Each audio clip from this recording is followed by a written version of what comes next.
I'm talking about an usher that nobody knows his name. Pastor Josh Howerton tells a story, and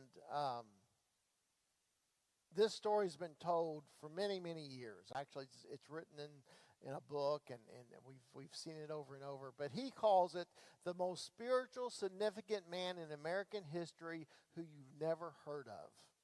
In 1934, in Charlotte, North Carolina, two 14-year-old boys were walking by a tent revival being preached by this man, Mordecai Ham.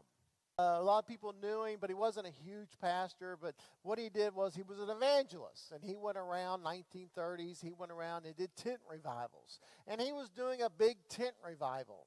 And these two 14-year-old boys heard Reverend Ham preaching about the love of God, and they went into the tent but couldn't find a seat, so they turned around to leave.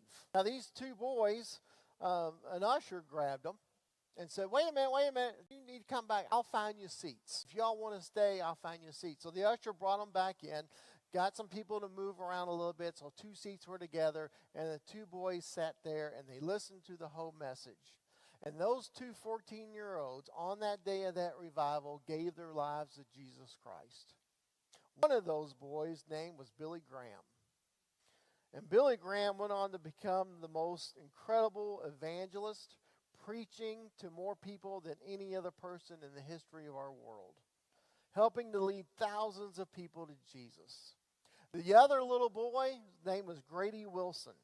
He became a close friend, or stayed a close friend with Billy Graham, and was the key organizer of the Billy Graham Crusades. I'm talking about an usher that nobody knows his name.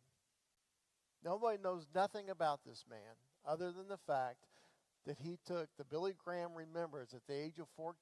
This usher stopped them and found them seats to sit in. And that usher changed lives. And we have to remember that your job is not to change the world, but to change somebody's world. It's not our job to change the world, but it's to change somebody's world. To do something simple for somebody to make a huge difference.